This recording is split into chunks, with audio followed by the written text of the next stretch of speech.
Bonjour à tous, bienvenue dans ce webinaire proposé par ACT, l'ABC et la PCC. Que faire après un BGS? Donc, avant de commencer, quelques petites consignes. Je te laisse passer la slide Ouais, bien d'après. sûr. Ouais.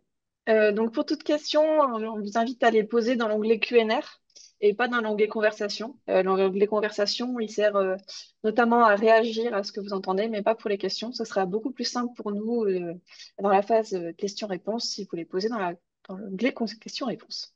Le webinaire est enregistré et le replay sera transmis par mail avec la présentation. Donc, au programme de ce webinaire d'aujourd'hui, on va commencer par qu'est-ce qu'un BGS? Après, que faire après un BGS? Est-ce toujours pertinent d'aller vers des démarches complémentaires? Acte pas à pas, puis enfin, pacte industrie. En intervenant aujourd'hui, nous avons Damien Huette, directeur général de l'ABC, Victor Pichot, ingénieur énergie et climat de l'ABC, Simon Alain, coordinateur Acte Initiative pour Acte, Victoire Bertrand, chargé d'affaires pour Acte, et Édouard Foudrin, ingénieur pour Pacte Industrie. Donc peut-être une petite présentation des trois structures aujourd'hui qui organisent ce webinaire. Donc la PCC, c'est l'association des professionnels en conseil climat et environnement. Et, euh, et du coup, c'est une association qui regroupe des bureaux d'études, des professionnels en climat, du coup qui est là, qui a trois principales missions, qui est de représenter ses membres, les représenter aussi au niveau supérieur, au ministre, etc. Et aussi de diffuser les bonnes pratiques en termes de climat et de mobilité durable. Je vais laisser la parole à Damien Huette pour la suite. Merci Claire. Du coup, je vais, avant de redonner la parole à Victoire quand même pour présenter l'ADEME, du coup, moi je suis le directeur de l'ABC, donc Association pour la transition bas carbone, créée il y a un peu plus de 10 ans pour porter le bilan carbone, avec tout ce qui va avec, méthode, outils, formation. Et j'en profite puisque la PCC et l'ADEME sont présentes au webinaire. On a été créé par l'ADEME et la PCC, voilà, en 2011. Donc merci à tous les deux. Sans vous, je ne serais pas là. Enfin, on ne serait pas là, Victor. Victoire, je te laisse peut-être te présenter rapidement l'ADEME avant qu'on démarre. Merci beaucoup, Damien. L'ADEME, c'est l'Agence de la transition écologique, qui est donc une instance qui permet justement d'accompagner de très nombreux projets justement qui vont être tournés sur la transition écologique. Et côté ACT, c'est donc une initiative, c'est une solution ADEME qui est donc pour accélérer les transitions climatiques. Donc, c'est Accelerate Climate Transition et dont on parlera un peu plus dans la suite de ce webinaire. Je vais laisser donc Damien rentrer directement dans le vif du sujet à présent. Top. Merci, Victoire. Oui, c'est bon, j'ai mon micro allumé. Du coup, j'ai la charge, enfin, j'ai à ma charge des propos introductifs, donc je vais essayer d'être assez bref mais relativement précis sur la première partie. Donc, qu'est-ce qu'un BGS, donc un bilan d'émissions de gaz à effet de serre? Alors, un BGS, ça répond à différentes définitions, mais je pense que c'est important. Enfin, on a pensé que c'était important de rappeler ce que c'était, notamment dans ce que nous on appelle avec l'ADEME ou la PCC des parcours de transition, cette notion de définition et de périmètre. Donc, d'abord, un bilan d'émissions de gaz à effet de serre, c'est avant tout un calcul de l'empreinte carbone à partir de données d'activité et de facteurs d'émission. Alors, je ne vais pas rentrer dans le détail technique et méthodologique, mais l'idée, c'est quand même de travailler à partir d'un périmètre, enfin deux périmètres opérationnels et organisationnels pour identifier les sources d'émissions qui seront à prendre en compte pour réduire les activités, enfin les émissions d'une activité. Donc ça, c'est finalement la première définition est sûrement la plus importante, mais c'est aussi un premier pas pour établir une stratégie de transition bas carbone et c'est tout l'objet des slides futurs et de la présentation. C'est finalement que doit-on faire après un BGS et il y a différents domaines d'application. Alors à l'ABC, historiquement, on a surtout travaillé la partie organisation, donc en gros les entreprises, les établissements publics, etc. Mais il y a aussi des bilans des émissions de gaz à effet de serre ou des calculs d'empreinte carbone qui sont faits pour les territoires, pour les produits, mais aussi d'ailleurs de façon plus récente à l'échelle individuelle. Je fais un petit peu de pub, mais vu que l'ADEME est là aussi, ADEME ABC, c'est les co-développeurs et les co-créateurs de nos gestes climat, donc pour mesurer son empreinte carbone à l'échelle de l'individu. Euh, alors, sans rentrer dans les démarches réglementaires et voire, volontaires, juste pour préciser qu'il y a un certain nombre de standards, de méthodes qui existent sur ces sujets. D'un point de vue réglementaire, bien sûr, il y a la méthode réglementaire, donc BGS réglementaire, la CSRD qui rentre en application de façon très progressive depuis cette année. Et il y a, dernier sujet, bah, la démarche volontaire que nous, on porte à l'ABC, la démarche bilan carbone. Alors pourquoi je termine sur ces sujets BGS réglementaire, CSRD et bilan carbone? Parce que en fait, c'est important dans la définition du BGS de préciser ici qu'on parle vraiment de la partie calculatoire. Et que ça va être tout l'intérêt finalement d'échanger avec vous sur qu'est-ce qu'on fait après cette- ce volet calculatoire. Finalement, dans la partie BGS réglementaire ou dans la partie bilan carbone, on traite déjà de plans de transition ou autre. On va déjà un peu plus loin que cette démarche. Mais je pense que c'était important de le préciser d'entrée de jeu, parce qu'aujourd'hui, il y a, on va dire, plusieurs interprétations de ce qu'est un BGS de la part des organisations, de la part de différents acteurs en transition ou qui font leur transition sur ces sujets. Donc voilà, je tenais à le préciser. Et d'ailleurs, sachez que on aime tellement ce sujet à l'ABC et la PCC qu'on est en train de rédiger un guide de communication climat, enfin en tout cas sur toutes ces démarches, on va dire, de transition et dont un des enjeux pour nous est de définir ce que sont bah, les BGS, les empreintes, les estimations d'empreintes, etc. Donc c'est un travail qui est aujourd'hui encore en cours, non publié, mais je pense que voilà, c'est important d'en parler. En tout cas, c'est important de se dire qu'il y a des travaux qui existent sur ce sujet, et c'est aussi pour orienter et clarifier pour l'ensemble des organisations, des territoires et des citoyens qui souhaitent se lancer dans la démarche, ce qu'est un bilan. Ce qu'est une empreinte, etc. Donc là, on a créé cette échelle finalement à 6 niveaux, du niveau le moins ambitieux au niveau le plus ambitieux. Donc, en gros, d'une estimation carbone flash, c'est ce qu'on a appelé aujourd'hui, jusqu'à une démarche de transition bas carbone.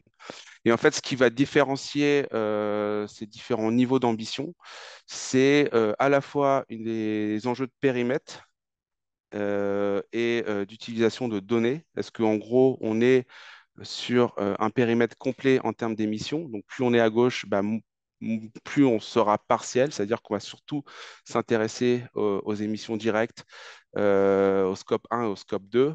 Et plus on va vers la droite, plus on sera ambitieux et plus on va s'intéresser de façon précise, donc en approche physique, à l'ensemble des émissions d'une organisation, d'une activité, donc scope 1, scope 2, scope 3, émissions directes, émissions indirectes significatives. Voilà, je ne vais pas forcément rentrer dans le détail technique de tout ça, mais sachez que ce travail est en cours et que nous, en tout cas, acteurs de la transition, qui, bah, avec la PCC, travaillons sur ce sujet quand même depuis quelques années, avions besoin de cette clarification. Et juste pour préciser peut-être aussi, c'est que les deux derniers niveaux, là, à droite, qui sont les plus ambitieux, c'est l'idée de passer, et c'est tout l'enjeu aussi aujourd'hui, finalement, de passer de ce calcul d'empreinte à une démarche de transition. Et quand on parle de démarche de transition, c'est là où on va commencer à attaquer le travail autour des plans de transition, du suivi, de l'évaluation, des objectifs, des trajectoires.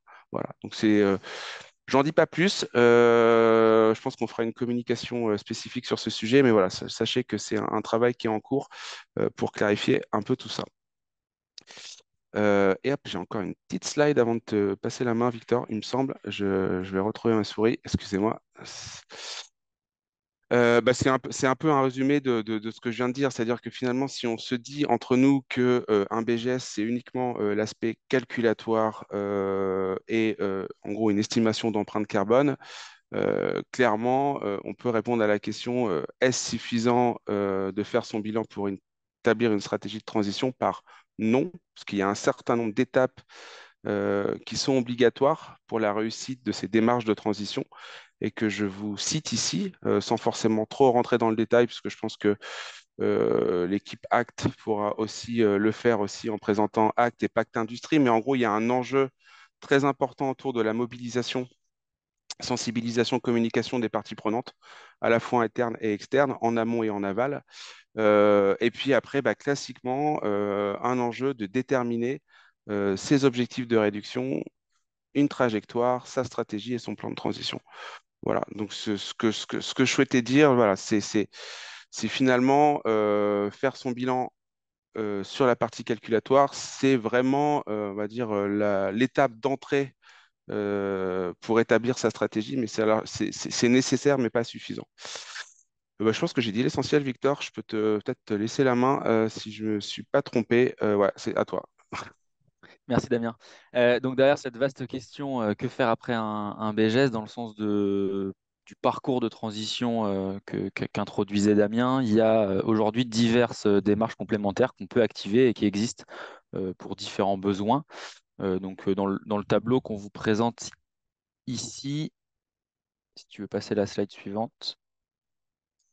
Alors, il est issu d'une webconférence avec le lien du replay qui est disponible sous la slide. Webconférence qui avait duré 1 heure pour dresser ce panorama. Donc, on ne va pas le refaire intégralement ici. On va juste vous donner un aperçu en moins de 10 minutes pour dire que après un BGS, donc, d'après les méthodes qui sont plutôt en haut à gauche, donc le GHGP, la norme ISO, le bilan geste réglementaire en France et le bilan carbone, il y a plusieurs démarches complémentaires qui peuvent être donc activées et on va commencer à parler de maturité et de besoin.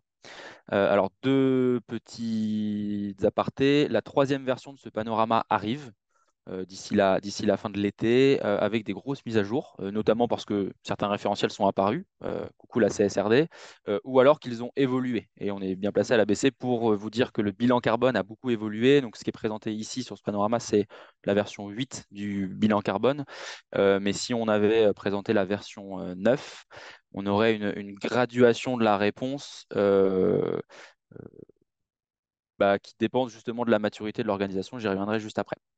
Donc, euh, que faire après un BGS? On peut avoir besoin d'évaluer son bilan et son plan de transition. J'y reviendrai dans un second temps. Et pour ça, il y a une méthode d'évaluation des bilans, que ce soit bilan carbone ou bilan geste réglementaire, guide méthodologique, donc référentiel, publié par l'ABC et le Comité national de l'ordre des experts comptables, qui évalue donc cette cohérence de la démarche bilan. On peut avoir besoin de valoriser les effets des actions, du plan d'action. Donc pour ça, il y a Quantigest, méthode ADEME, qui permet en 8 étapes de quantifier l'impact d'une action de réduction. Il y a des actions qui ne sont pas toujours quantifiables et donc il faut des méthodes de qualification de ces effets. Pour ça, on peut citer la VAT, valorisation des actions de transition, qui permet de déterminer et de valoriser des actions qu'on estime pertinentes pour aider les acteurs dans leur transition. Et cette pertinence, vu qu'on ne peut pas forcément toujours la quantifier, par exemple l'impact d'une action de sensibilisation, on va venir la qualifier selon 3 critères un peu spécifiques: la pertinence, la contribution et l'adéquation. Alors pour info, cette VAT est plus disponible en l'état actuel, puisqu'elle est aujourd'hui directement intégrée dans cette nouvelle méthode bilan carbone, plutôt pour un niveau d'organisation qui est avancé dans son parcours de transition. On peut citer la Net Zero Initiative, donc référentiel qui cadre l'action plutôt du secteur privé pour atteindre l'objectif de neutralité carbone collective sur un territoire. Donc, il classe ses actions selon 3 piliers: comment on agit sur les émissions induites, comment on agit sur les émissions évitées et comment on agit sur les émissions séquestrées. Donc, ça cloisonne ces actions selon 3 piliers parce que on ne peut pas agir que sur l'un ou que sur l'autre.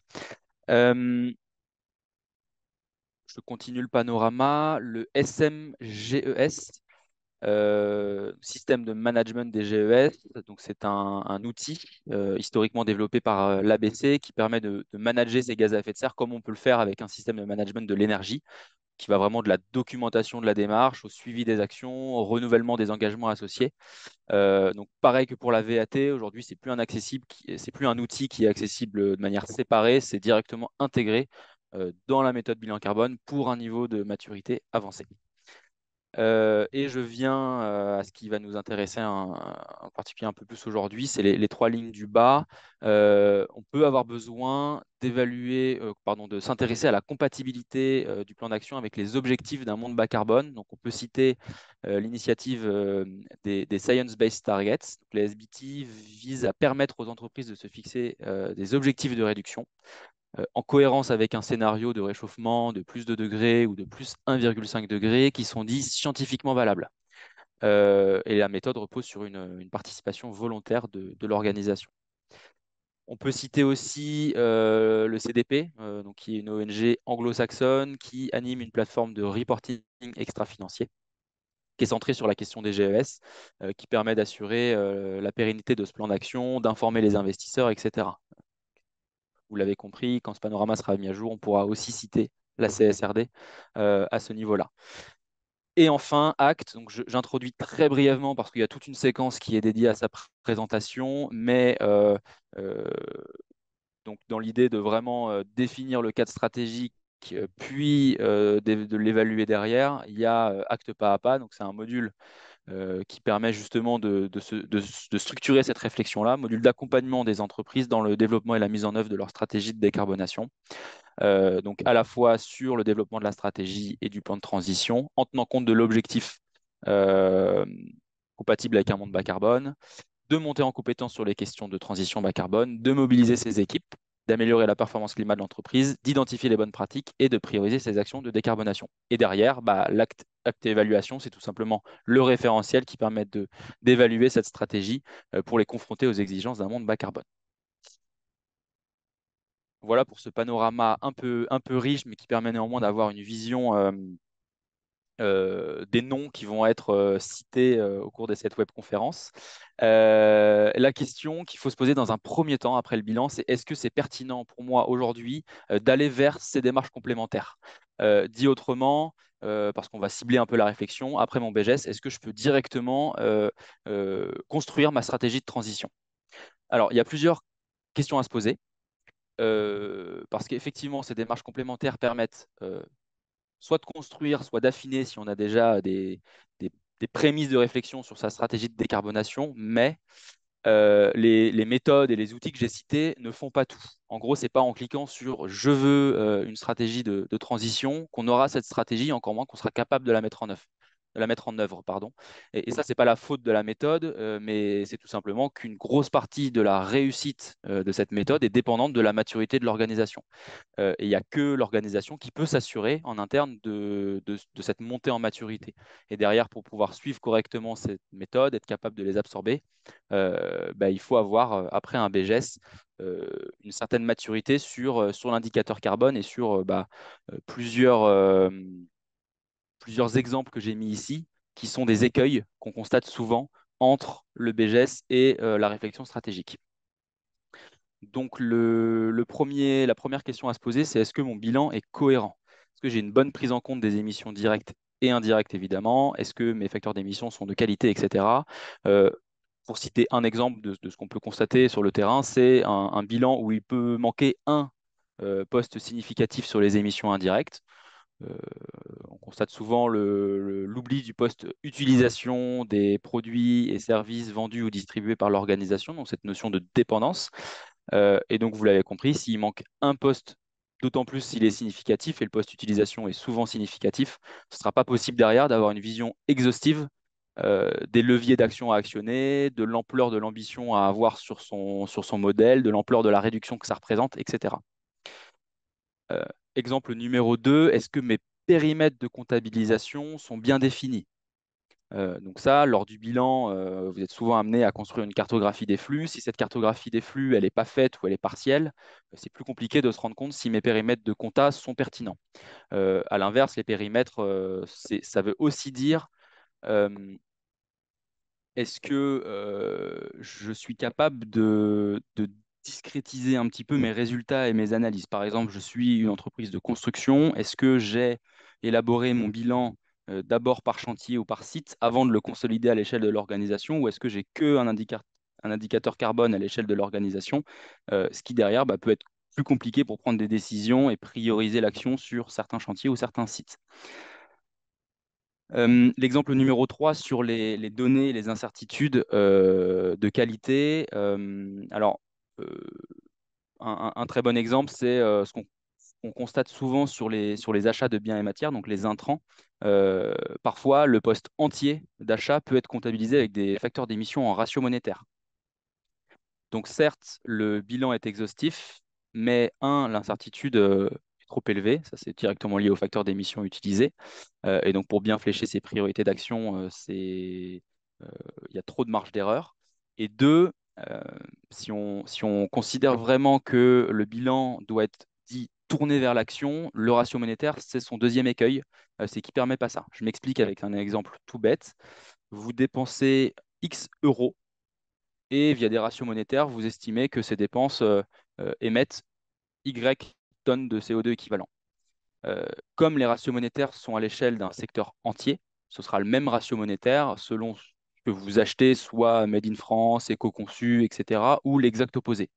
Et donc, si vous menez une politique d'achat, euh, ce qui vous emmène souvent à payer d'achat durable, pardon, responsable, ce qui vous emmène souvent à payer plus cher, vous constatez vite que vos dépenses X vont augmenter et donc, vu que la quantification derrière est directement proportionnelle, votre bilan carbone va augmenter alors qu'on le sait, mener une politique d'achat durable, responsable, ça émet physiquement de moins de GES. Donc, les ratios monétaires ne permettent pas de visibiliser cet impact-là et l'impact de la réduction engagée.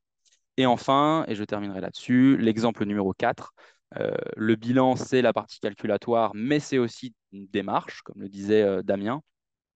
Et euh, sur le côté de la mobilisation à l'action, est-ce que on consacre du temps, des ressources, des idées, ou au contraire, est-ce qu'on n'a pas de temps, pas de pilote interne, aucune sensibilisation n'a effectué. Et dans ce cas-là, on conseille plutôt de refaire une démarche un peu plus internalisée, puis d'enchaîner sur une réflexion stratégique dans la foulée, parce que sans ça, comme je le disais, c'est pas la méthode toute seule qui va internaliser cette maturité-là. Je me permets juste, Victor, si je peux ajouter quelque chose. J'espère que Victoire et Simon m'en voudront pas. Non, mais en fait, ça, on le voit concrètement aujourd'hui dans les démarches bilan carbone ou acte. En fait, on se rend compte que un certain nombre d'organisations se lancent dans acte avec des démarches type BGS. Avec une maturité pas assez importante, en tout cas, répondons pas aux critères que Victor vient de présenter. Ce qui fait que, du coup, pour ces entreprises-là, les bilans souvent sont à refaire. Et c'est pour ça qu'on insiste sur l'idée d'avoir une certaine maturité dans sa démarche avant de finalement de se lancer peut-être vers des démarches complémentaires, puisque en fait les critères qu'on cite là sont extrêmement importants. Et donc pour rassurer les personnes qui nous écoutent, sachez quand même que l'APCC, l'ABC et l'ADEME, aujourd'hui on travaille, enfin en tout cas l'équipe ACT, on travaille à identifier notamment tous ces prérequis pour assurer les liens entre ces différentes démarches. Voilà, c'était juste pour le rajouter, mais voilà, c'est concrètement, nous on le voit sur le terrain. Donc voilà, c'est pas juste théorique. Il faut répondre au maximum à ces critères. Je te donne la main, Victor, enfin la parole. Yes, et pour conclure, les quatre exemples que j'ai donnés ne sont pas exhaustifs, hein. Il y a plein d'autres critères qui peuvent être regardés pour questionner ça. Et justement, euh, on va vous donner trois exemples pour questionner un petit peu cette maturité post-BGS, qui sont pas non, c'est pas non plus des options exhaustives, mais ça permet de se poser les bonnes questions. La première, c'est d'utiliser certaines méthodes comme le bilan carbone pour questionner ce niveau de maturité. Donc ici, je parle bien encore une fois de la nouvelle méthode bilan carbone qui, euh, qui est en cours de publication vraiment cette semaine. Donc c'est normal si vous n'avez pour l'instant jamais vu ce schéma-là, qui va justement euh, graduer les exigences à atteindre d'un niveau initial, donc souvent un premier bilan carbone où on a bien identifié la liste du minimum vital à réaliser lors de sa démarche.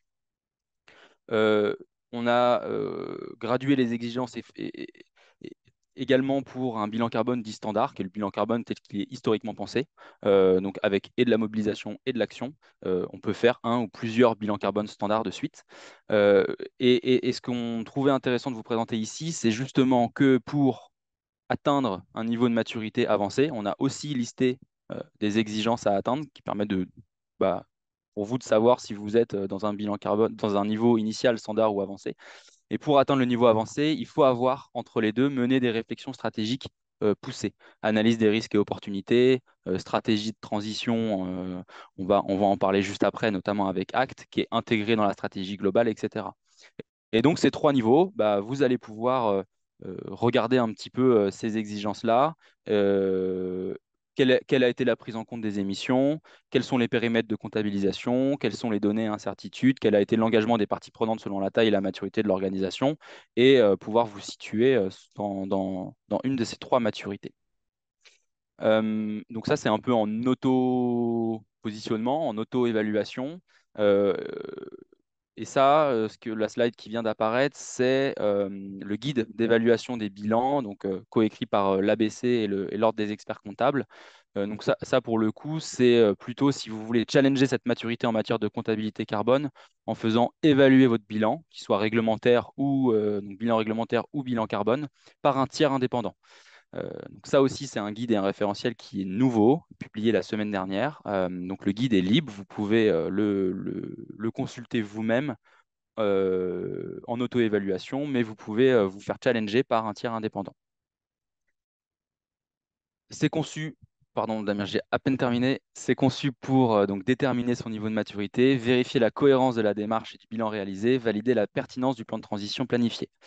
Il vous permet également, et c'est tout l'intérêt d'en parler aujourd'hui, de déterminer sa maturité pour aller vers des démarches complémentaires qui auraient été préalablement mentionnées avant l'évaluation. Justement parce que comme certains points sont traités par les démarches complémentaires, je pense notamment aux objectifs qui ont été fixés, au plan de transition, etc., elles peuvent être amenées, ces réflexions, à être challengées lors de ces démarches complémentaires. Et je parle bien ici d'évaluer le BGES et non pas d'évaluer sa stratégie, car ça, c'est le registre d'actes évaluation qui sera détaillé dans un instant. Et enfin, dernière option des bonnes questions à se poser que je peux présenter. Est-ce que j'ai déjà réalisé un inventaire de mes émissions GES? Non, bah, il faut en réaliser, vous l'avez compris, avant de vous engager dans une démarche de réflexion stratégique type ACT. Si oui, est-ce qu'il est récent? Sinon, il conviendra de l'actualiser. S'il est récent, est-ce qu'il prend bien toutes mes émissions significatives, tout poste confondu? Donc les fameux scopes 1, 2, 3, les fameuses catégories de 1 à 6 pour le BGS réglementaire ou l'ISO, ou les fameux 10 postes pour le bilan carbone. Si oui, est-ce que j'ai un pouvoir décisionnaire sur les orientations stratégiques de ma structure? Sinon, j'incite euh, justement les parties prenantes qui ont ce pouvoir décisionnaire à s'engager dans une démarche ACT. Si oui, est-ce que j'ai déjà une stratégie climatique robuste et alignée avec les objectifs de l'accord de Paris? Si oui, je peux l'évaluer avec ACT Évaluation. Je peux évaluer euh, sa crédibilité. Est-ce que ça correspond à quelque chose que l'organisation saura mettre en place? Et sinon, je peux m'engager dans une démarche acte pas à pas, et ça fait une formidable transition vers la slide suivante, et je vous donne la parole à l'ADEME. Merci beaucoup, Victor, et merci, Damien.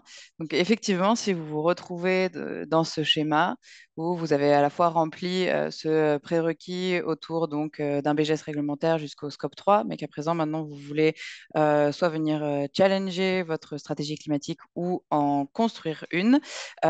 Aujourd'hui, nous, on va se focaliser sur la partie construction d'une stratégie climatique, et donc ça, c'est le volet acte pas à pas. Donc, Acte pas à pas, ça a été créé en 2015 donc conjointement avec le CDP, qui est donc le Climate Disclosure Project, qui est une ONG internationale. C'était donc à la fois une création ADEME France et une création internationale, ce qui donne à Acte cette envergure internationale, et qui s'est fait donc en 2015 à la suite des accords de Paris. Et Acte venait vraiment poser un cadre, disons, de redevabilité climatique entre les entreprises, leurs trajectoires et leurs impacts. Derrière, pour qu'on se mette tous en accord sur ce que vient créer du acte pas à pas, entre autres, donc c'est de créer un plan de transition. Mais la partie plan de transition, donc, qui est donc un volet de acte pas à pas, la partie de mise en action, il faut d'ailleurs se mettre d'accord sur ce que ça signifie. Donc Damien, je te laisse passer à la slide suivante. On va s'aligner aujourd'hui sur la définition donc, de la CSRD qui peut-être vient déjà euh, être une directive, donc c'est la Corporate Sustainability Reporting Directive, donc qui se fait à l'échelle de l'Union européenne, qui cible déjà peut-être certains d'entre vous. Et donc ce plan de transition, c'est un plan d'action en matière d'atténuation du changement climatique qui est compatible avec la limitation du réchauffement climatique planétaire à 1,5 degré avec peu ou pas de déplacement, donc en ligne avec les accords de Paris. Derrière, ça se retranscrit avec deux grands aspects, à la fois la partie objectif, puisqu'il faut avoir des objectifs court, moyen et long terme, et que chacun de ces objectifs ait des actions qui soient prévues, qui soient affiliées et qui soient chacun, disons, smart. C'est cette partie qui est donc spécifique, mesurable, atteignable, réaliste et dans une temporalité précise. Donc, c'est cette grande définition qui vient paver ce qui nous intéresse aujourd'hui, qui est sur la partie donc, de construction de plans de transition. Pour vous rappeler un petit peu ce qu'est ACT, car en réalité, il y a deux démarches dans notre initiative. Nous, donc sur du ACT, qui veut dire Accelerate Climate Transition, on est, comme vous l'a présenté tout à l'heure Victor, sur la partie en fait de planification. La partie mesure, elle est faite plutôt justement par les BGS. Et autre manière donc de mesurer les différents impacts et émissions.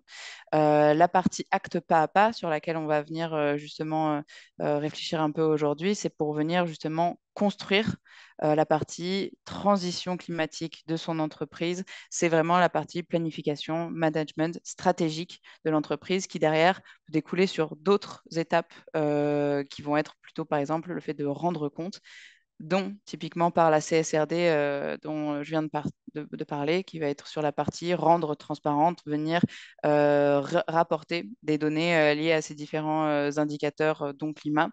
Et derrière, on a donc acte évaluation, donc on va un peu moins parler aujourd'hui, mais qui en un mot est une partie donc pour évaluer les stratégies de transition climatique.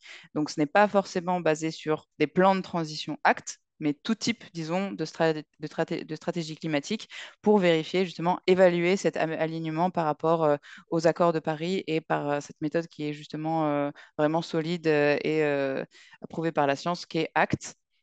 Derrière, il y a quand même un cadre qui est commun, donc entre acte pas à pas et acte évaluation. C'est un cadre qui se base sur cinq grands piliers. Le premier qui est lié donc aux objectifs, c'est se poser la question donc quels sont les objectifs de l'entreprise. Pour se poser cette question, en fait, il faut à la fois avoir cette notion de aujourd'hui qu'est-ce qu'on fait, quelles sont les actions qui sont faites, mais aussi quel est notre héritage, quelle est l'histoire de l'entreprise, quelles ont été les actions qui ont été faites et comment donc ces différentes temporalités entre passé, présent et au final futur avec les objectifs sont cohérents. Donc, quelle est la cohérence globale de ces objectifs?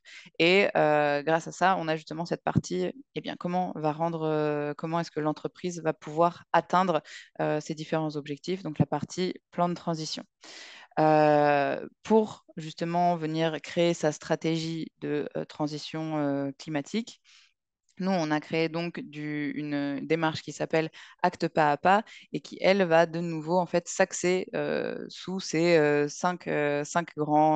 grandes étapes qui sont d'abord donc la situation actuelle où on va justement venir revoir, faire un état des lieux en fait de la situation de l'entreprise, analyser ensuite par un SWOT climatique les enjeux et défis, ensuite réussir à déterminer vraiment une vision donc de l'entreprise, avoir cet chemin et différentes trajectoires que va pouvoir prendre l'entreprise pour atteindre ses objectifs et ainsi venir déterminer une nouvelle stratégie.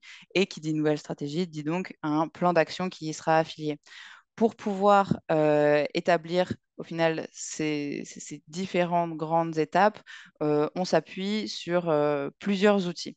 On a déjà un vivier de méthodologies qui existe. Aujourd'hui, on a 16 méthodologies sectorielles qui sont sorties, à la fois sur de la partie très industrielle et impact polluant, type oil and gas, électricité, etc. Ou encore maintenant, on a un peu sur du tertiaire avec finance, banque et investissement qui sont sortis récemment. Et on a ensuite deux méthodologies généralistes qui sont justement autour soit de l'atténuation avec une méthodologie donc acte général et aussi donc l'adaptation, puisqu'aujourd'hui donc Acte prend en compte l'adaptation et donc utiliser des leviers d'adaptation au changement climatique. Et derrière, on a aussi donc trois grands outils, on va dire un peu plus techniques, qui permettent d'être des supports pour l'élaboration de la stratégie. Donc, on a la grille de progression qui est donc l'appui majoritaire sur les 9 modules donc, de acte pas à pas qui va permettre de venir justement avec un vivier d'indicateurs, de venir en s'appuyant sur les méthodologies sectorielles, venir évaluer, disons, la progression au final d'une entreprise entre son état actuel et ensuite à la suite de sa mise en place d'un plan d'action, comment elle va pouvoir venir progresser petit à petit et comment est-ce que son plan lui permet d'élaborer une nouvelle stratégie qui est mature et solide. Ensuite, on a donc la partie performance carbone, donc qui s'appuie majoritairement donc sur les différents types de mesures. Donc, comme vous le disiez, la partie donc acte se fait après la mesure et donc la performance carbone va permettre de fixer des objectifs liés à ces différentes mesures et par rapport à des trajectoires de référence. Et puisqu'on a parlé de SBTI tout à l'heure dans les différents benchmarks, il faut savoir que SBTI est aussi comprise à l'intérieur des trajectoires de acte pas à pas. Donc SBTI ne s'oppose pas à acte, seulement que donc cette partie trajectoire et fixation des objectifs n'est qu'un seul module, qu'une seule des parties en fait pour faire du acte pas à pas. Et ensuite on a la boîte à outils stratégique qui va donc être une partie qui va rassembler, disons, ça va être une boîte à outils qui va nous permettre justement d'avoir des techniques de créativité, qui va permettre de réussir à analyser, on va dire, sur un plan vraiment stratégique, où sont les faiblesses et les opportunités de l'entreprise, et pour vraiment ensuite derrière mettre en œuvre des techniques qui permettront ensuite de valider les différentes actions qui vont être prises en compte. Sur la slide suivante, on voit un petit peu ce à quoi peuvent ressembler. Donc, c'est un petit extrait, disons, de ces trois outils. On voit donc ce côté, donc, dans la grille de progression, on part, en fait, on a 5 niveaux de maturité et on va partir, par exemple, de basique, standard ou plus ou moins avancé. Et l'objectif est donc d'aller vers les pratiques du futur et aligner le plus possible avec donc, les trajectoires bas carbone et les accords de Paris. Ensuite, on retrouve effectivement cette partie trajectoire de l'outil de performance carbone pour savoir si effectivement on réussit à être aligné avec nos trajectoires d'objectifs, si on réussit même à surperformer ou si malheureusement on sous-performe et qu'il va falloir mettre en place des actions donc, de correction.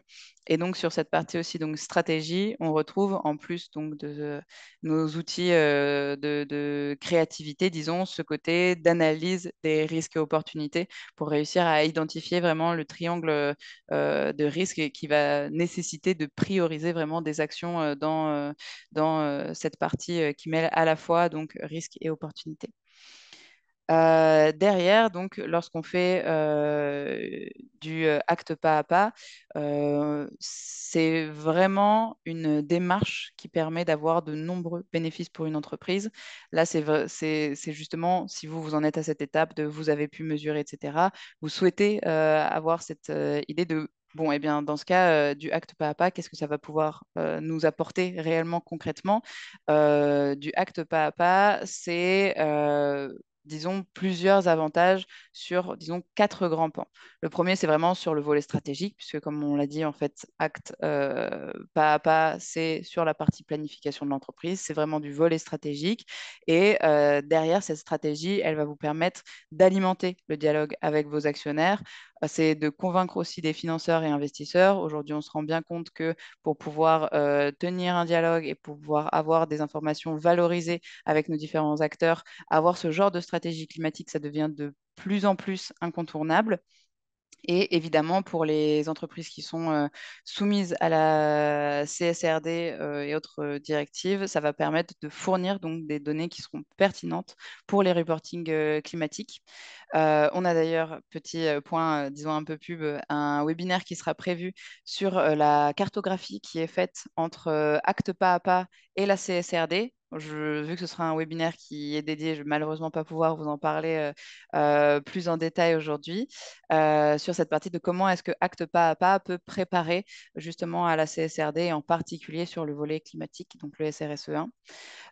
Ensuite, un autre grand pan qui est facilité, un bénéfice de Acte Pas à Pas, c'est sur la partie communication. Donc, Acte Pas à Pas, c'est une méthodologie qui est reconnue, qui est fondée sur la science, et c'est vraiment réussir à avoir une démarche qui évite le greenwashing. On s'appuie vraiment sur des chiffres, sur des résultats et des trajectoires qui sont derrière donc validés par des consensus scientifiques, ce qui permet vraiment d'éviter les pratiques de greenwashing qui sont aujourd'hui vraiment à éviter et qui sont de plus en plus clashées de part et d'autre, et de communiquer justement sur des résultats qui vont être validés par des tierces parties indépendantes. C'est cette partie revue critique, puisque quand on fait un accompagnement acte pas à pas, on est donc accompagné par un bureau d'études, par une tierce partie, et on a aussi aujourd'hui en cours un système de reconnaissance qui permettra à la suite donc d'une démarche acte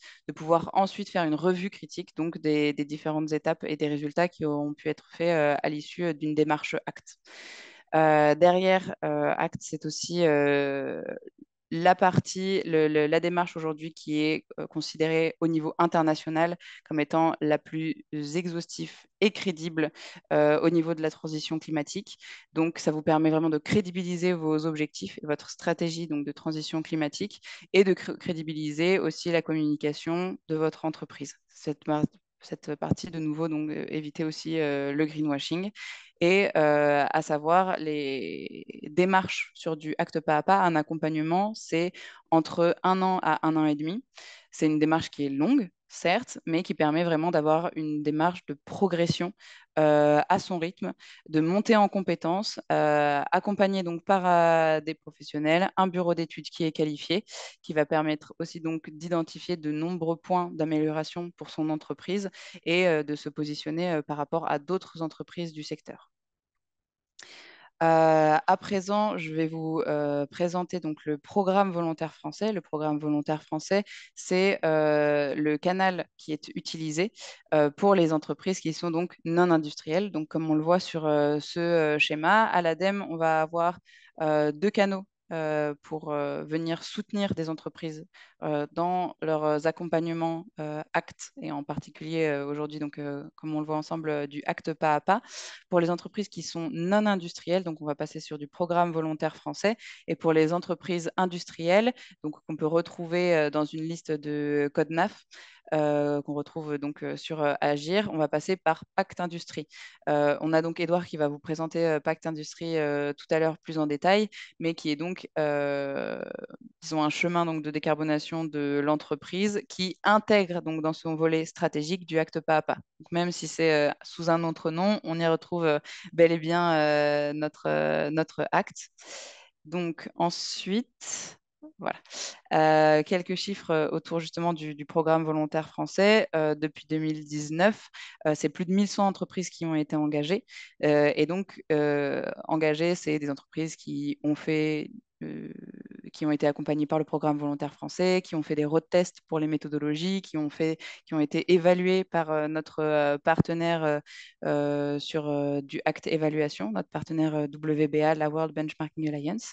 Et donc, dans ces 1100 entreprises, on en a plus de 400 donc, qui ont été accompagnées par le programme volontaire français. Et c'est donc très majoritairement sur du acte pas à pas. C'est pour ça qu'on en parle aujourd'hui, donc 93%. Et derrière, pour ces accompagnements, on a plus de 500 consultants qui sont formés et qui peuvent donc vous accompagner sur du acte pas à pas. Donc, notre programme volontaire français, c'est un programme qui s'axe en 3 piliers.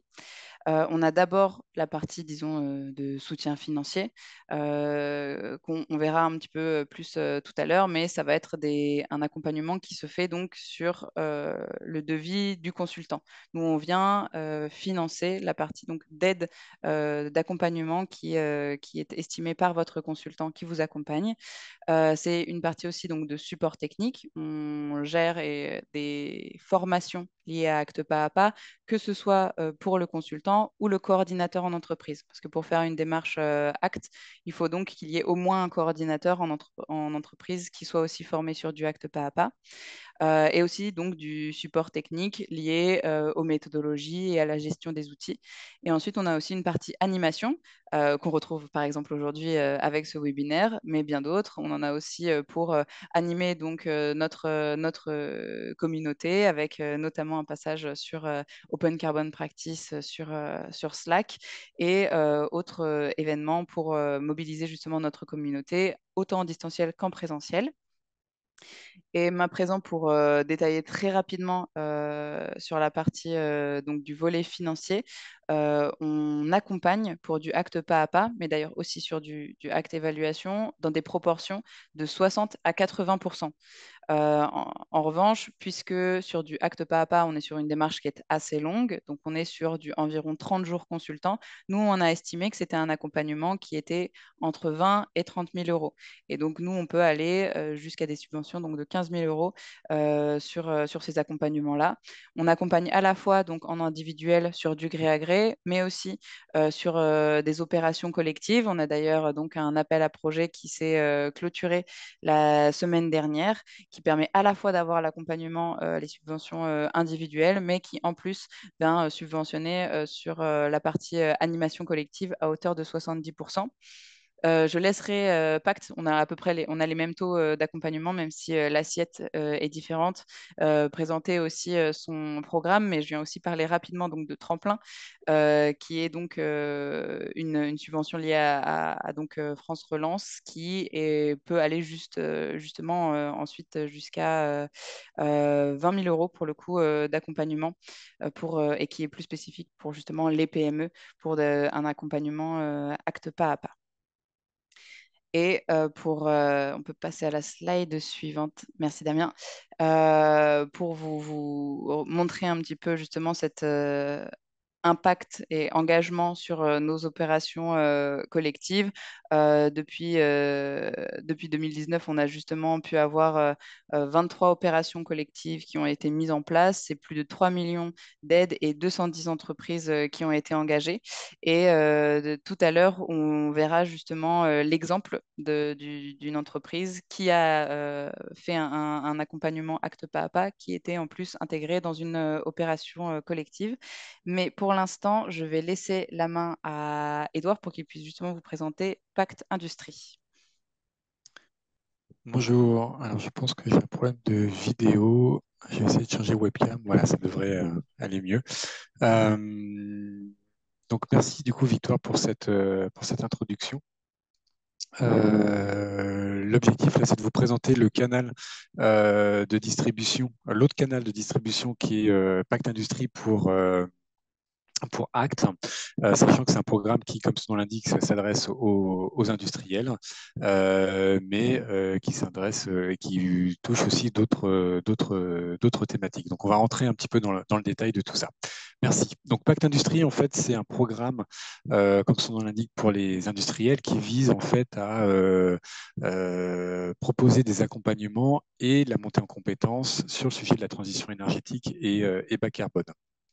Donc, c'est un programme qui est financé par les C2E, les certificats d'économie d'énergie, sur la période 2023-2026, donc un programme sur 3 ans, et qui vise en fait à massifier l'engagement des industriels sur ce sujet de la transition énergétique et bas carbone, c'est-à-dire que du coup, sur le sujet de la formation, on vise 2700 acteurs de l'industrie formés, et sur le volet accompagnement, on vise 1700 sites et groupes industriels accompagnés. Donc, ce programme, comme je viens de le dire, vise à enclencher un changement d'échelle. Il combine formation et études pour les groupes et sites industriels. Et en fait, on va le voir juste après, il regroupe sous un même programme plusieurs dispositifs qui ont fait leurs preuves et qui intègrent aussi des nouvelles méthodologies un peu innovantes. Et c'est un programme en fait qu'on porte à l'ADEME, mais qui est porté également par la T2E, qui est l'Association technique énergie et environnement. Donc en fait, Pacte Industrie, c'est un panel de solutions. Donc, pour vous, industriels, hein, donc ça s'adresse bien à la cible industrielle. Et que vous allez pouvoir en fait choisir, activer selon vos besoins, selon votre niveau de maturité, et qui s'organise sur 3 volets.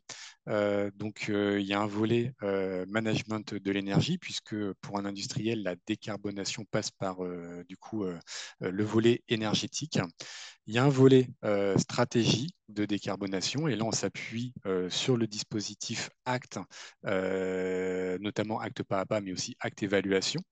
Donc, c'est là où Pacte Industrie représente le canal de distribution pour la cible industrielle du dispositif ACT.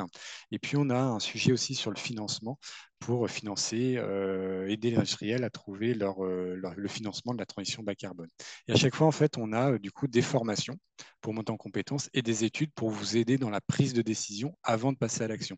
Si on regarde le management de l'énergie, les formations, ce sont les formations à destination des référents techniques énergie, et l'objectif, c'est de vous aider à structurer votre démarche énergétique. Donc, ce sont les formations pour FI qu'on propose. Pour les accompagnements, on a des études à l'échelle d'un site industriel qui vont permettre d'identifier les bonnes opportunités en termes de décarbonation du mix énergétique. Et on a, pour les entreprises qui souhaitent mettre en place un système de management de l'énergie selon la norme ISO 50001, la prime pro SMN qui peut être accordée. Sur le volet stratégie, je ne vais pas le détailler puisque c'est ce qu'a présenté Victoire juste avant avec l'ensemble du dispositif ACT. Donc ACT est bien commercialisé pour les industriels via ce programme-là. Et on retrouve les formations, les études proposées par les méthodologies ACT. Donc voilà, pas de nouveauté par rapport à ça. Et puis le dernier volet, c'est le volet financement. Donc pour les formations, on a des formations à destination des directeurs financiers, des dirigeants et des directeurs de sites groupes pour accélérer le financement des projets d'investissement. Et puis dans la partie études, on a des coachings plus personnalisés sur un projet concret d'investissement. Et l'idée, c'est voilà, de vous proposer un coaching pour vous aider à concrétiser ce projet d'investissement en allant chercher les bonnes modalités de financement, en identifiant les bons acteurs, en travaillant sur les risques et les opportunités. Donc voilà, ça c'est l'offre Pacte Industrie qui est globale et qui vous permet en fait de piocher ce qui vous intéresse. Avant d'aller sur cette slide-là, vraiment un point sur les financements, enfin les subventions, pardon. Ça c'est l'offre, on va dire formation et études.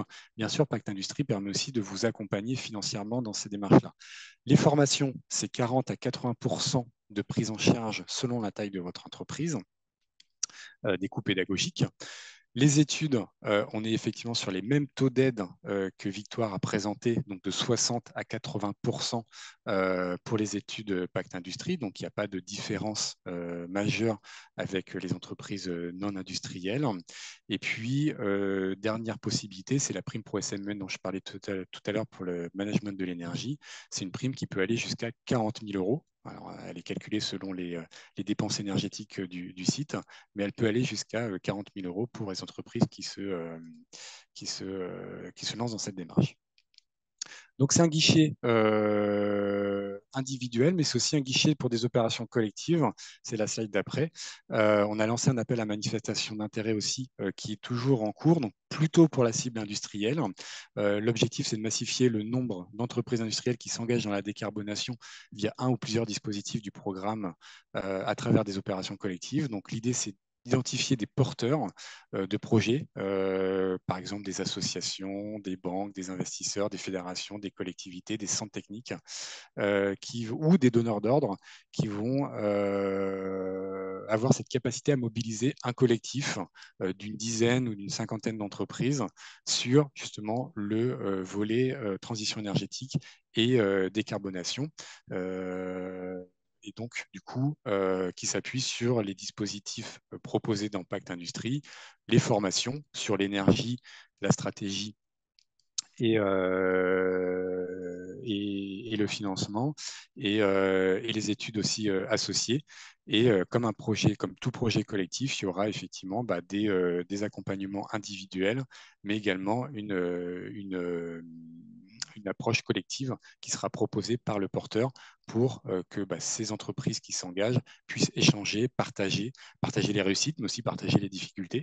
C'est des choses qu'on a expérimentées ces dernières années et qui marchent très très bien en termes de retour d'expérience et d'appropriation par une entreprise, parce que voilà, l'entreprise ne se retrouve pas toute seule à travailler sur un sujet aussi important qui est la décarbonation. Sur le volet industriel, pour cet appel à manifestation d'intérêt, donc il est toujours en cours.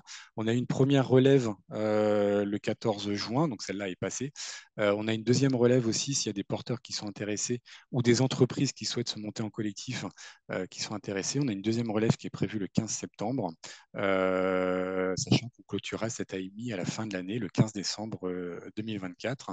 L'accompagnement financier est toujours le même, c'est-à-dire que les études vont être financées à hauteur de 60 à 80% selon la taille de l'entreprise. Et pour le porteur, il y aura une animation qui est prévue et des coûts qui sont associés, que ce soit des coûts internes ou des coûts externes, à hauteur de 70% maximum des dépenses d'animation. Donc voilà, si vous avez, on est vraiment ici à l'étape de pré-projet, donc si vous avez une idée d'opération collective, soit par un porteur, soit par un collectif d'entreprise, n'hésitez pas à venir nous solliciter et à déposer un pré-dossier pour la relève du 15 septembre. Ça, c'est pour l'approche collective. L'approche individuelle reste tout à fait possible. Si vous souhaitez travailler de manière isolée et tout seul sur votre décarbonation avec un bureau d'études, il n'y a aucun problème. Ça peut se faire aussi de manière individuelle. On souhaite proposer les deux approches. Je crois que la dernière slide, c'est voilà, si vous souhaitez nous contacter sur Pacte Industrie, plusieurs choses. Donc, vous avez le site pacte-industrie.adem.fr, vous avez le QR code avec un petit screenshot à côté. C'est vraiment l'ensemble de l'offre Pacte Industrie que je viens de résumer, formation et études sur les 3 volets, management de l'énergie, stratégie de décarbonation, qui est le dispositif ACT et puis financement de vos projets. Et puis, vous pouvez nous contacter aussi. On a sur ce site-là un formulaire de contact et vous pouvez aussi rejoindre notre communauté LinkedIn avec une communauté Pacte Industrie qui est dédiée. Voilà, donc n'hésitez pas aussi à nous rejoindre si vous êtes industriel et si vous souhaitez vous engager sur la décarbonation, soit via le dispositif ACT, soit via d'autres dispositifs que propose aussi Pacte Industrie. Voilà, et je vais laisser la parole à Victoire.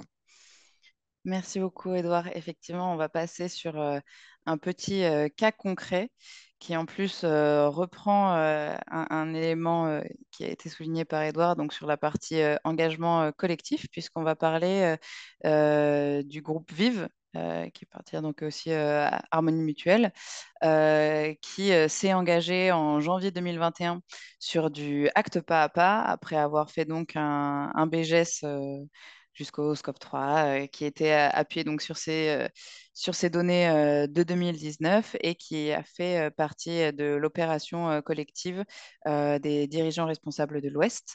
Ça a été une démarche qui a été très structurante de leur côté et très ambitieuse, où justement on a pu avoir là justement des objectifs chiffrés que je peux vous annoncer, où ils se sont eux engagés à justement réduire de 48,2% leur GES d'ici 2030.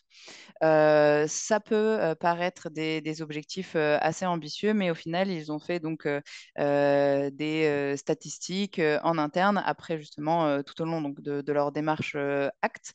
Et ce qui a été justement un résultat assez frappant, c'est ce côté en fait de confiance que pouvaient avoir justement les parties prenantes internes et externes sur leur trajectoire et et leurs objectifs, alors qu'ils sont pour le coup très ambitieux. Et on retrouve typiquement là dans leurs statistiques le côté en fait que 90% des répondants qui disaient que justement les trajectoires et objectifs étaient compréhensibles et qu'ils étaient pertinents, mais aussi réalisables. Et que justement les trajectoires qui étaient annoncées étaient à la fois ambitieuses et atteignables.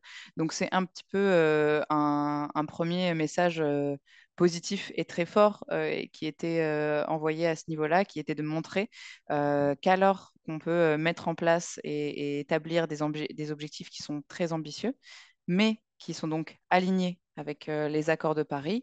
En se structurant avec une démarche acte pas à pas, on permet au final aux parties prenantes et aux acteurs de justement s'approprier le sujet, le trouver compréhensible et au final effectivement atteignable. Pour rentrer un petit peu plus en détail donc dans leurs chiffres, ce qui est quand même très intéressant par leur cas d'étude. D'ailleurs, vous pouvez retrouver leur déroulé. Ils ont fait un livre blanc donc sur leur accompagnement acte pas à pas que je vous invite à lire. On retrouve en fait différents types d'analyses selon leurs mesures initiales. Et typiquement, on retrouve une réduction de 40% sur la partie bilan carbone de fonctionnement. Donc, on retrouve un petit peu les présentations qui ont été faites aussi initialement au niveau BGS et en revanche une réduction de 50% sur l'empreinte carbone des investissements, puisque c'est un des points qui était les plus importants de leur côté et représente donc 82,5% de leurs émissions totales. Et un levier qui a été identifié de leur côté et qui est particulièrement marquant, c'est leur capacité d'influence. C'est un réseau avec plus de 73 000 adhérents et l'objectif était que par une démarche acte pas à pas, ils soient aussi capables en fait d'influencer et d'engager à leur côté les différents acteurs qui gravitent dans leur écosystème et qui justement en baissant leurs impacts, ils soient aussi capables d'emporter avec eux dans leurs bonnes pratiques d'autres acteurs et donc d'augmenter les émissions évitées grâce à cette démarche. Donc c'est, disons, d'une pierre deux coups, un mécanisme qui est très vertueux et qui a été donc établi euh, par le groupe Vive. Derrière, pour vous donner un peu une estimation des grands leviers qui ont été identifiés de leur côté et vous donner un peu cette idée d'action derrière qui peuvent être mises en place à l'échelle d'une entreprise ou d'un groupe.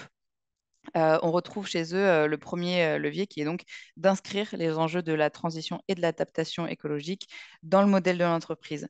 C'est un premier levier qui est absolument incontournable et très important. Eux, ça s'est retranscrit de différentes manières. Ça a été d'abord d'intégrer, par exemple, des objectifs dans leur stratégie climat, dans leur feuille de route, et ce pour chaque direction. C'est quelque chose qui est quand même très important, et de le retranscrire aussi dans leurs différents modèles de management.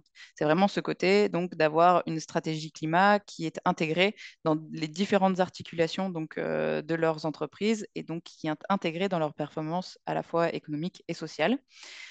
C'est aussi donc d'améliorer leurs connaissances, de mieux déterminer leurs indicateurs et les actions pour atteindre leurs objectifs. C'est aussi, par exemple, permettre aux différentes parties prenantes en interne d'avoir accès à des sensibilisations générales et à de la formation spécifique, ou encore sur la partie communication, mettre en place des communications régulières sur la stratégie climat et vraiment permettre cette appropriation et de l'engagement des différentes parties prenantes. Ce qui est assez spécifique sur leur groupe, c'est l'implication des élus. Et typiquement, eux, ils ont intégré dans ce premier levier un accompagnement des élus avec un rôle d'acteur autour donc, de la stratégie climat. On retrouve, on va dire, ce critère d'influence qui avait justement été mis en lumière par le groupe Vive. Le second levier, donc, c'est la partie intégrer une démarche écologique de sobriété dans les moyens et les pratiques professionnelles. Cette sobriété, c'est vraiment un levier qui a été identifié pour simplifier les processus, les services et d'une manière générale, l'efficacité opérationnelle en parallèle donc de l'augmentation de la qualité du service. En termes d'action, ça se retranscrit par le fait de promouvoir, par exemple, la sobriété dans leurs achats, en déployant en particulier des politiques d'achat responsables. C'est aussi déployer des politiques d'optimisation des déplacements des collaborateurs et donc de leurs élus, mais aussi des transformations au niveau, par exemple, de leur parc immobilier ou encore des usages de l'immobilier. Et on a aussi, par exemple, les démarches sur l'optimisation et la sobriété numérique responsable. Leur troisième levier, ça a été la réduction de l'empreinte carbone et du portefeuille d'investissement. Euh, sur cet aspect-là, on est sur un angle d'attaque qui va favoriser la transition énergétique, la réduction des investissements dans des entreprises qui vont adapter justement leur modèle à la transition. On y retrouve aussi le fait de renforcer l'investissement au service donc des territoires. Pour leur secteur d'activité, on est aussi sur la santé et d'y trouver un lien vraiment fort avec la transition écologique.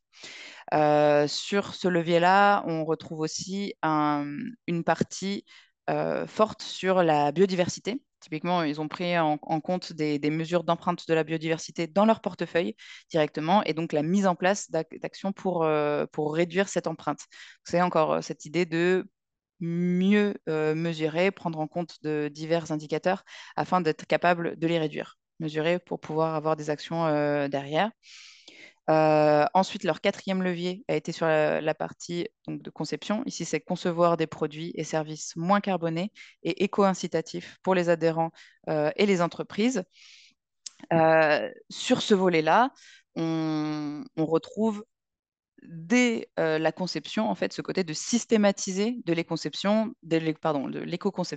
dans leur offre de produits et de services et dans les processus qui y sont associés. Cette partie doit vraiment prendre dès l'amont cette partie éco-conception et derrière aussi de développer des nouvelles offres et des services qui vont avoir une partie donc d'éco-incitation ou même d'éco-conditionnalité.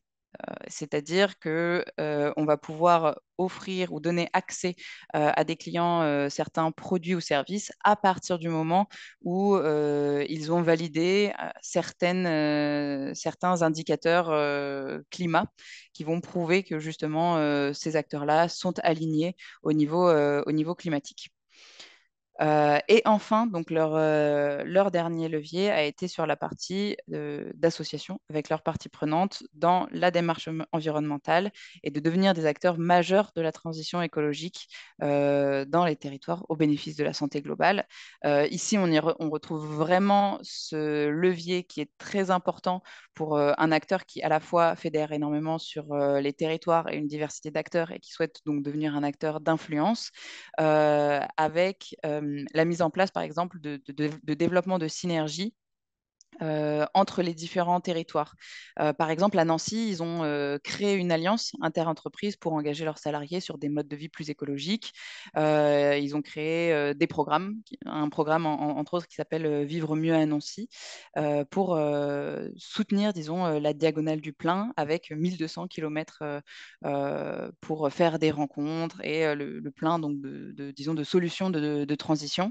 Ils ont aussi souhaité donc promouvoir la santé environnementale et donc réellement un lien entre santé et transition climatique en sensibilisant sur les gestes du quotidien. Ils ont mis en place différents guides, comme par exemple un guide sur le fait de préserver sa santé et sa planète.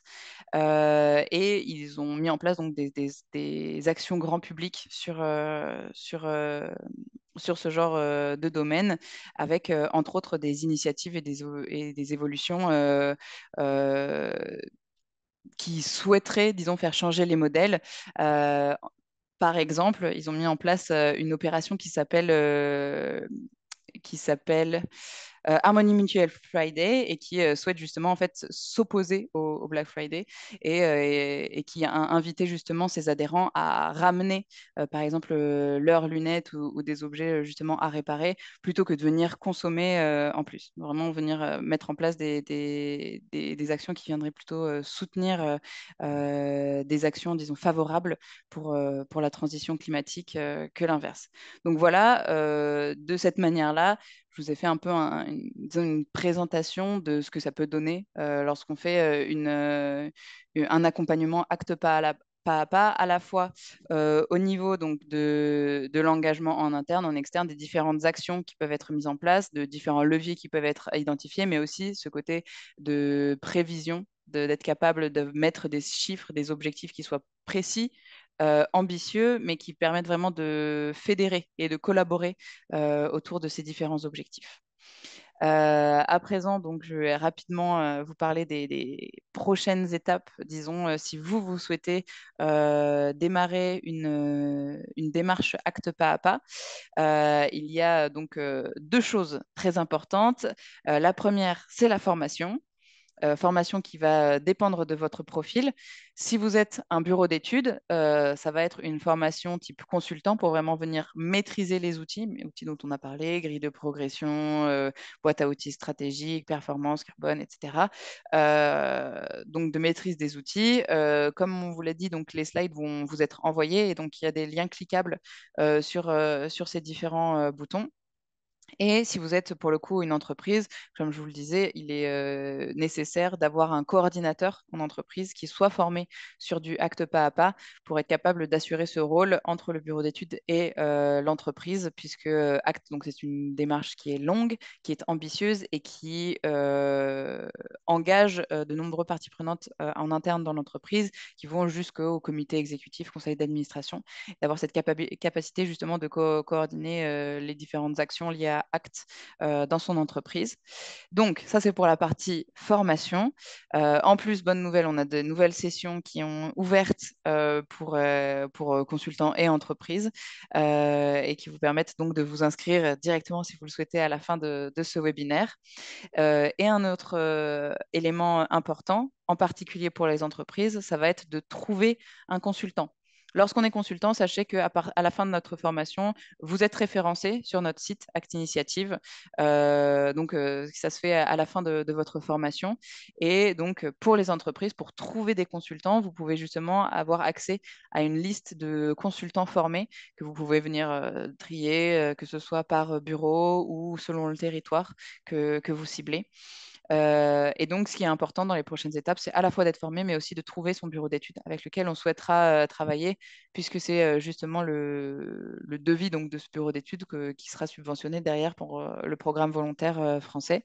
Et si vous souhaitez rester informé, que ce soit sur les mises à jour méthodologiques ou les différentes actualités liées à Acte, moi, je vous invite à rejoindre nos différents canaux, que ce soit sur LinkedIn, sur Slack ou sur notre newsletter Transition, qui est une infolettre trimestrielle qui est aussi tenue avec nos partenaires que sont l'ABC, la PCC, Sinov et la BPI. Donc voilà, comme ça, vous avez un petit vivier d'informations et d'éléments pour vos prochaines étapes pour passer à du acte. Moi, je vous remercie chaleureusement pour votre attention. J'ai vu que quelques questions avaient circulé dans le chat. Certaines ont déjà trouvé réponse. Mais sinon, je pense que c'est l'heure aux questions. Merci beaucoup, Victoire. Alors, nous avons une question qui est, je pense, pour Victor ou bien pour Damien. Concernant la précision du bilan carbone pour passer à la stratégie carbone, que faire lorsqu'on a une entreprise de service dont le bilan carbone est principalement monétaire pour des achats de services? Oui, alors la question, effectivement, de ne pas avoir un bilan carbone exclusivement monétaire, comme ce que j'ai pu détailler en introduction, est plus compliquée quand on est une entreprise dans le secteur tertiaire avec essentiellement des achats de services, mais c'est pas impossible. L'idée est ici de questionner l'intensité carbone du service. Et donc, peut-être avec votre première estimation, vous avez au moins les trois postes d'achat principaux. Et l'idée ensuite, c'est de dialoguer avec vos parties prenantes pour pour avoir des actions d'influence sur eux et que eux réalisent leur bilan carbone et puissent vous communiquer l'impact du service en quantité physique et carbone et non pas ce qui permettra du coup de sortir d'une estimation monétaire. Et pour réagir sur la réponse de Grégoire en dessous, j'en profite. Donc, pour une collectivité qui délègue énormément et qui fait beaucoup usage de marchés publics, quels sont les leviers d'action? C'est justement l'objectif d'une réflexion stratégique euh, suite au bilan de réfléchir au cas par cas, quels sont les leviers d'action. Mais effectivement, ce que vous mentionnez, les clauses à rajouter dans les contrats, c'est un super levier d'action déjà. Et du coup, pour un acteur public, ça va être beaucoup des actions d'influence sur sur les DSP, par exemple, ou les compétences que vous avez déléguées, euh, les faire former, euh, justement dialoguer avec eux pour avoir l'impact carbone de ces compétences-là. Voilà, il y a plusieurs choses à imaginer au cas par cas, mais c'est justement l'idée d'aboutir suite au bilan à une réflexion stratégique. Je ne sais pas si tu veux compléter Damien ou même l'équipe ADEME. Je remettais mon micro. Non, c'est très bien, Victor. Pas de souci pour moi. Je vois. Euh, Vas-y, Claire, pardon. J'allais dire, donc il y a des questions qui sont répondues directement à l'écrit. J'ai une question qui est quelle intégration avec Antiges? J'ai pas plus d'informations que ça sur la question. Je peux apporter un premier élément de réponse. Donc, Antiges, c'est une autre, pour le reste des participants, Antiges, c'est une méthodologie de l'ADEME qui permet de quantifier les réductions possibles d'émissions de gaz à effet de serre liées à des actions de réduction qui peuvent être des actions en fait qu'une entreprise va prévoir dans son plan de transition. Donc, Quantigest, c'est une méthodologie qui existe à part. Donc, il y a des entreprises qui utilisent Quantigest sans forcément que ce soit dans le cadre d'une démarche acte pas à pas. Et dans le cadre de démarches acte pas à pas, il y a des entreprises qui vont, au moment où elles construisent leur plan de transition, où elles prévoient des actions de réduction, utiliser la méthode Quantigest pour quantifier de façon plus précise les réductions qui vont être associées à ces actions. C'est vraiment souvent une décision qui relève du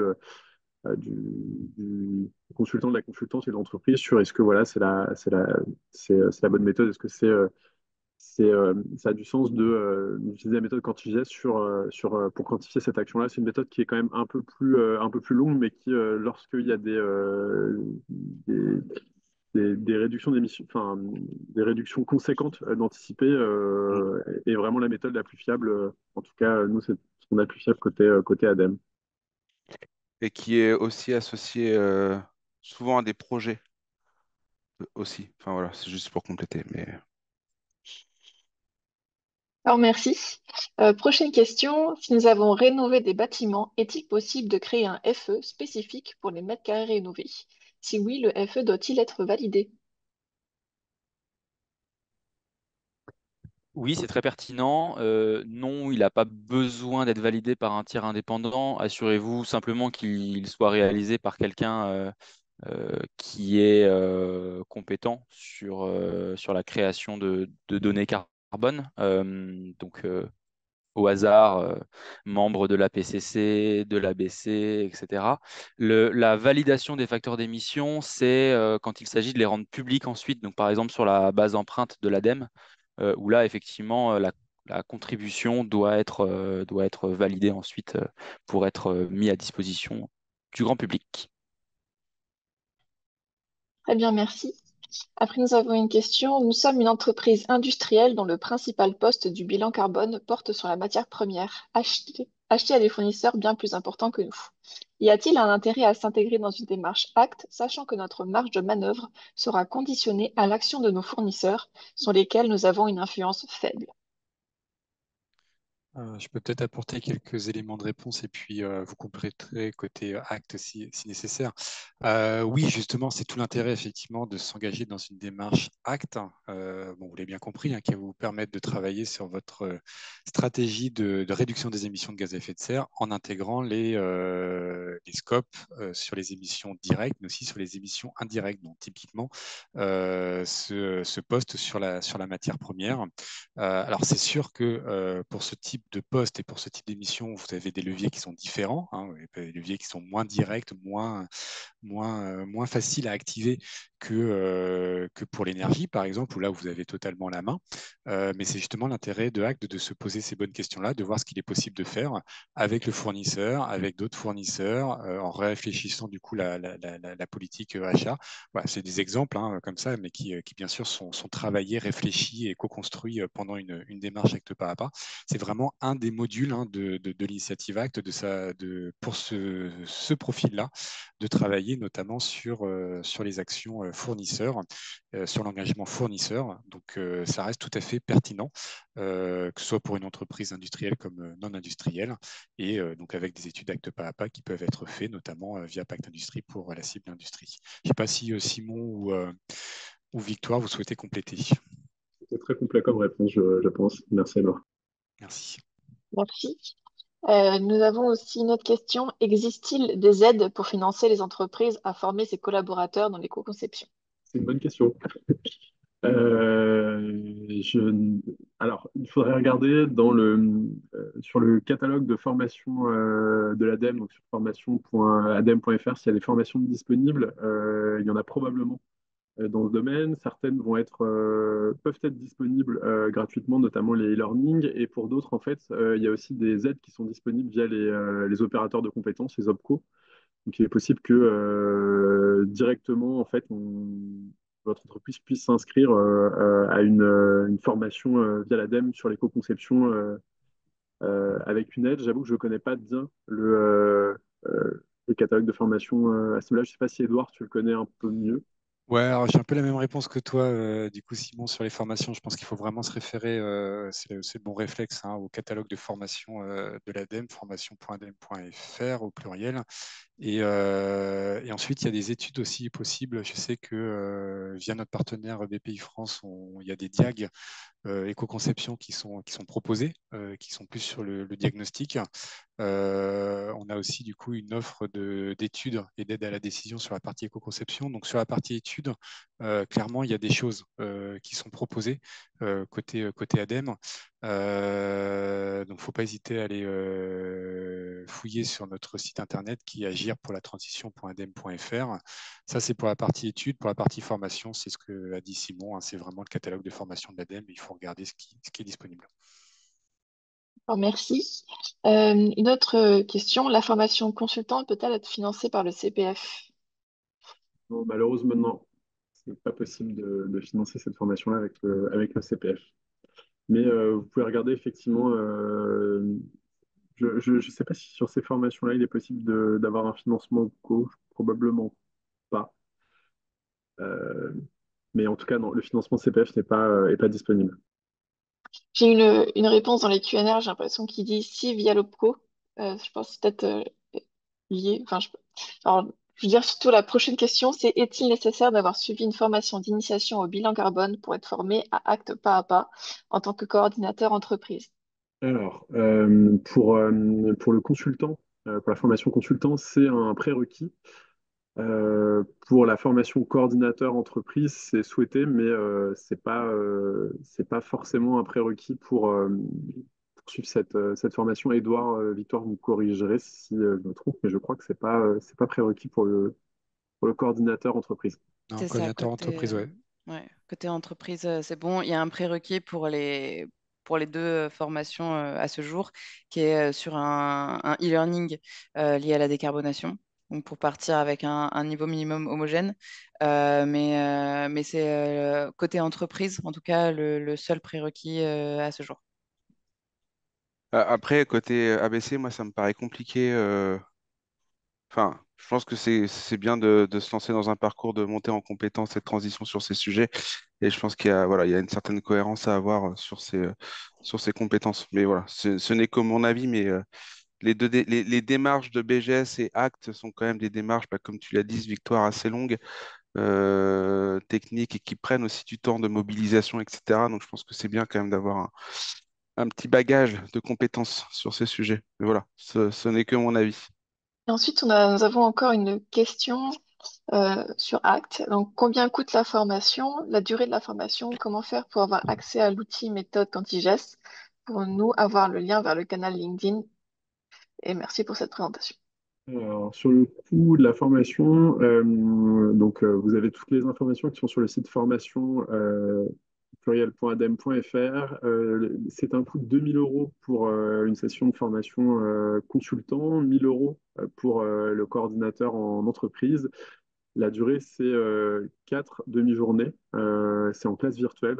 Ça fait 2 jours au total de durée de formation, mais qui vont être répartis sur 4 demi-journées en classe virtuelle. Le lien vers le canal LinkedIn, quand on vous enverra la présentation, il sera dedans en lien, mais on peut le remettre là dans le chat pour si quelqu'un veut aller s'abonner à notre canal LinkedIn Act et Pact, enfin à nos canaux du coup. On vous encourage à le faire. Et ensuite, sur l'accès à l'outil et à la méthode Cantigès, il me semble que les deux sont accessibles directement, mais j'avoue que je ne suis pas complètement sûr de moi sur l'outil. En tout cas, je vais remettre le lien vers la page correspondante. Du coup, il n'y a pas d'autres questions, donc je vous propose de terminer le webinaire. Merci beaucoup pour vos présentations, merci beaucoup pour votre participation. Je vous souhaite à tous une très très bonne journée et à très bientôt. Merci beaucoup. Merci beaucoup. Au revoir. À tous. Si, au revoir.